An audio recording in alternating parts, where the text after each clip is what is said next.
And we're live. Yeah. You live? Well, okay, do whatever you want because I'm incapable of thought or You're at one with the universe. verbalizing today, so no, I'm not at one No. with anything. You just go ahead.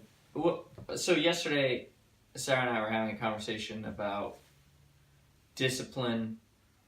Some people's opinion is that living a stoic and disciplined life is more freeing than just going with the flow, and they seem to be very attached to the idea, and it makes me question so many aspects of that thought line.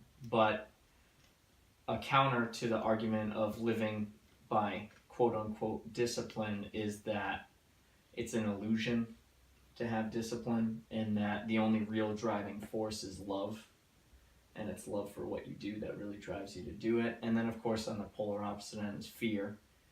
And I just thought it was an interesting discussion on what could truly be a real driver in these circumstances, and what is not a real driver. You know, are people kidding themselves or what? Now, you know I'm dumb as a stone, so I can only ask you some questions. You have a friend, I won't name him, but I see him on Facebook all the time, and he's climbing something or doing some extraordinary physical thing with weights or with flexibility and all that. That's a highly disciplined person. Am I correct? Mm-hmm. You say there's a love. There's certainly a love there. You know, you could probably articulate it better than I, since you're friends with this highly disciplined and accomplished individual, physically accomplished. Am I correct? Mm-hmm. So there's a love, but I would also maintain that there is a fear. Mm-hmm. I would maintain that there's a rigidity, if you don't mind my saying so. I don't know if this is being recorded well enough. My voice is awful after all the years of speaking. It's all burned out. But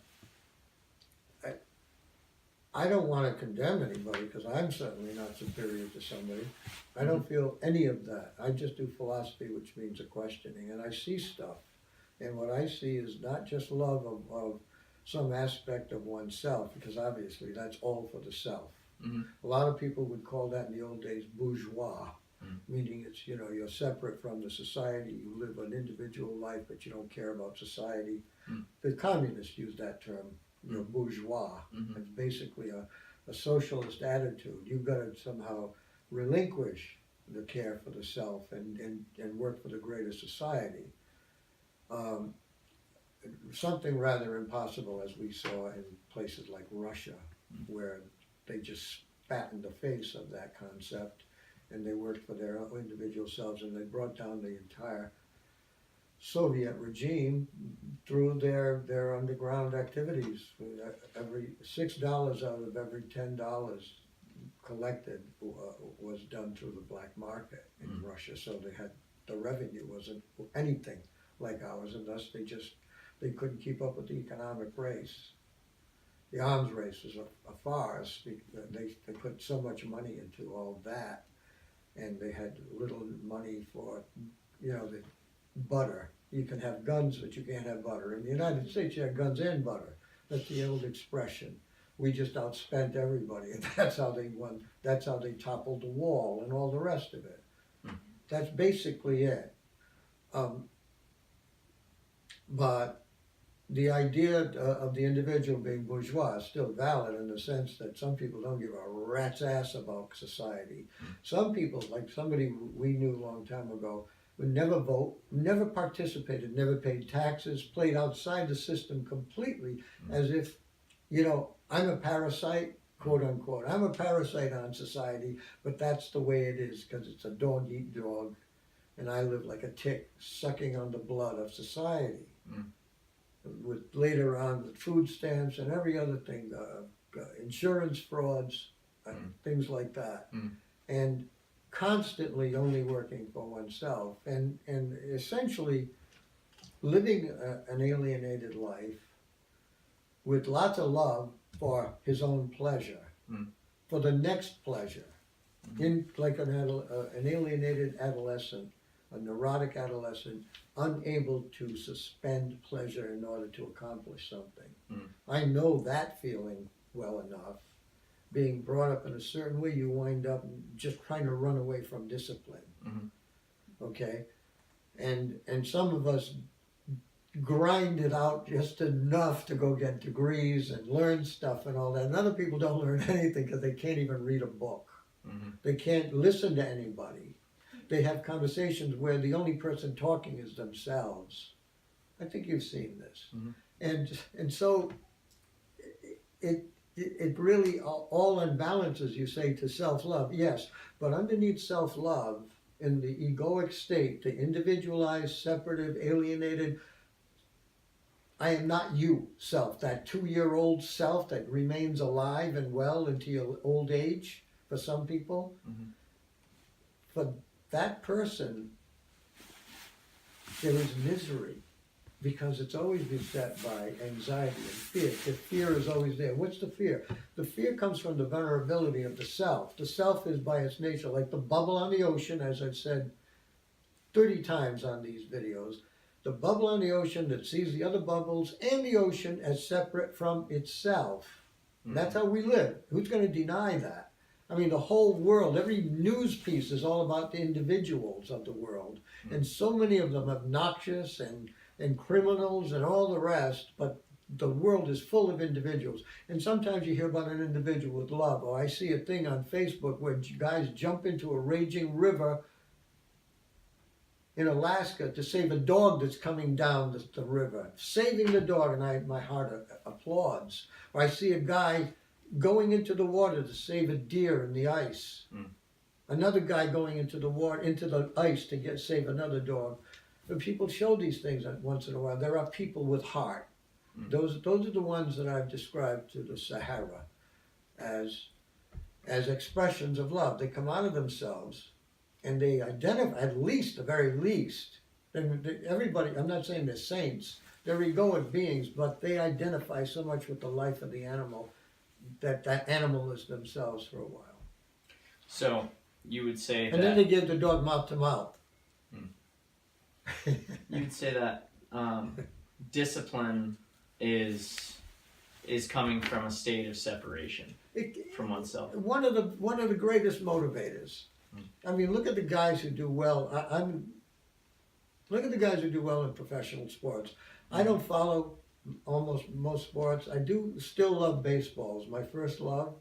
And so I still love the game, even though it's full of injustice when you think about it. It's the only, and the ballparks are all different. A line drive turns into an out. A blooper turns you into a hero. A line drive turns you into a bum. And a blooper or a bleeder down the third baseline, and you're a hero.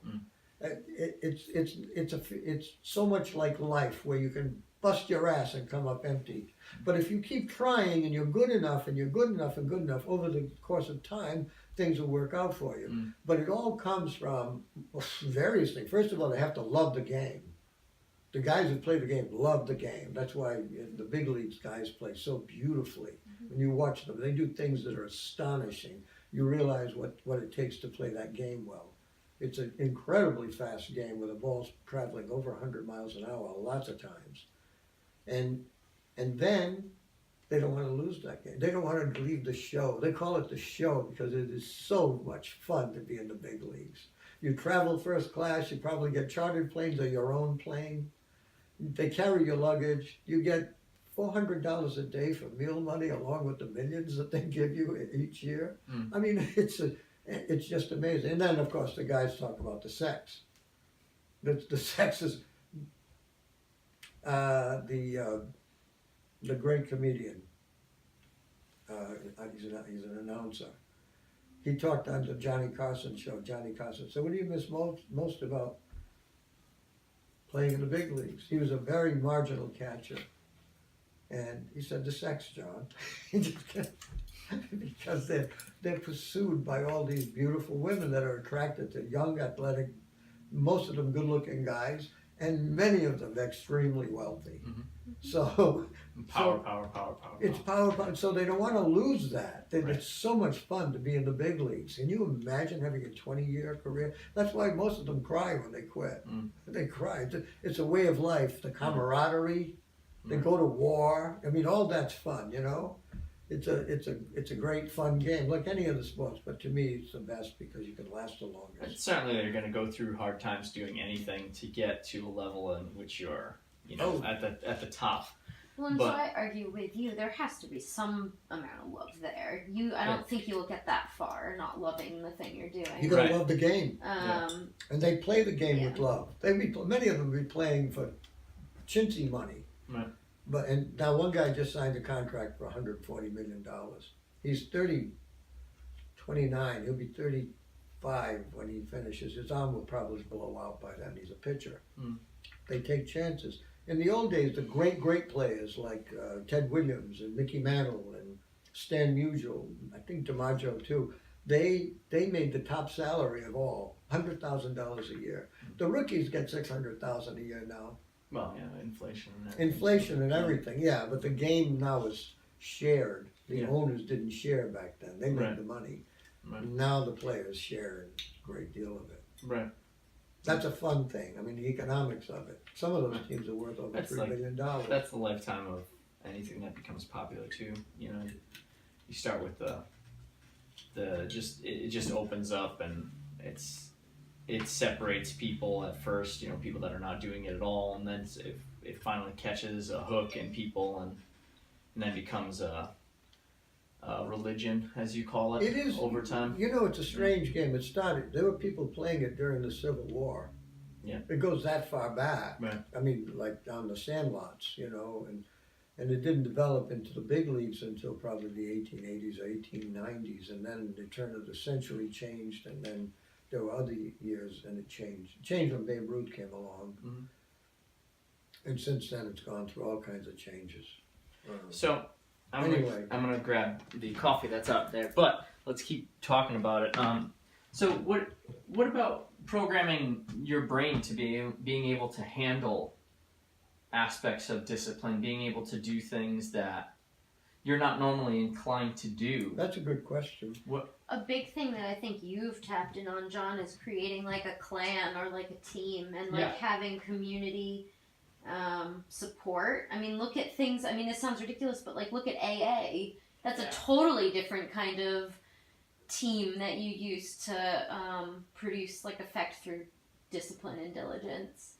You know, you have this. They have found studies that like you need people to check in with, to keep you accountable, and Oh. I think that's a huge part of discipline. Actually, if I- you're smart. I think you're very right because we are by nature social creatures, and Yeah.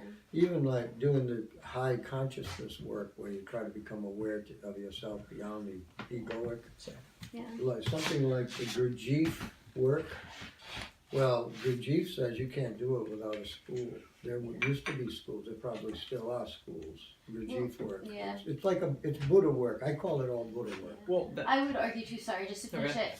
Not just a team too, but like a like-minded team, like people that. I mean, I think of what you're doing with the fitness people. Like, imagine if all the people you were hanging out with constantly were partying and drinking and doing Yeah. the exact opposite of what your goal right. was. I mean, of course, the team So- has to have a direction that is aligned with what everybody wants it to be, and of course, there's always going to be a sliding scale with whatever group you have. You're going to have people that Of know course. more about the thing and people that know less about the thing that you're all trying to pursue, and hopefully that gives you some level of perspective along the way as you're going through some aspect of development in the right direction of some sort of positive development, and you know that makes people grow in a way. But that coincides with my thought about humans in general just being so interconnected as an organismic structure on the surface of the planet that we cannot. Like a hive. Yeah, I think of it more like a bacteria because there's just so many people and so many thoughts. I mean, what other organism on the planet has as many thoughts as we do? And then concerning time, I don't think anything else in this No, dimension we're basically multiplying operates- cell structures just on a max level. Right, and so I think it's absolutely essential that we experience things in the way that we do, in on the good and the bad level of things, and then interacting with each other to figure out a better level of existence. I just think that it's the way that it has to be carried out on this level of existence. Well, and clearly we have to have been good at it in the past because look at It how wouldn't have far our survived. species has Right. gone. We're the only species that has completely dominated the Right. earth. And so going back to discipline and how you related it to social structure and how people that are rigid in their thinking and self-serving and not trying to serve society at all in any way, that doesn't, I think overall nature would kind of find a way to cut you out of the whole structure of things in the long term if you just maintain like the idea that you have to, let's say, build yourself up to be a certain champion of some sort. I don't think that is a on the hierarchy of importance in terms of keeping the human race alive. I don't think it's very high for one person to be that high up on top that they have to become a champion of everyone else. I think to have that ambition. Yeah. Are you talking about the ambition or the whole social thing? The ambition. I agree with you. The ambition is to dominate and to stand above. Right. But I don't have the same dynamic as a lot of other people. For various reasons. We all have a different dynamic, and some people are much more needy in doing that kind of thing. And I think that they will always be frustrated until they work through that samsara, that it's a samsara, there's a suffering. Yeah. I don't think that we can deny stuff. I'm still, I've been waiting in my own personal life. I won't divulge what I saw, but in the last several years, I've come to know about some things that I've been waiting for them to emerge because I had dissociated so much from most of the world. My value system concerning the world is vapid compared to what it is for other people. I don't find most things to be really interesting. A lot of things that people find gratification in are just either absurd or violent and ugly and self-destructive, and certainly lead to no higher states of consciousness. Right. Therefore, no freedom. People want to talk about that. It's no freedom that I'm talking about. Liberation is the highest state of consciousness. And yet, let's not forget that people who seek liberation through various peaceful methods, meditation, Sufi dancing, Hatha yoga, various meditations of sorts, conversations with consciousness-raising groups such as I have been involved in. You got to realize all those people are doing it for what?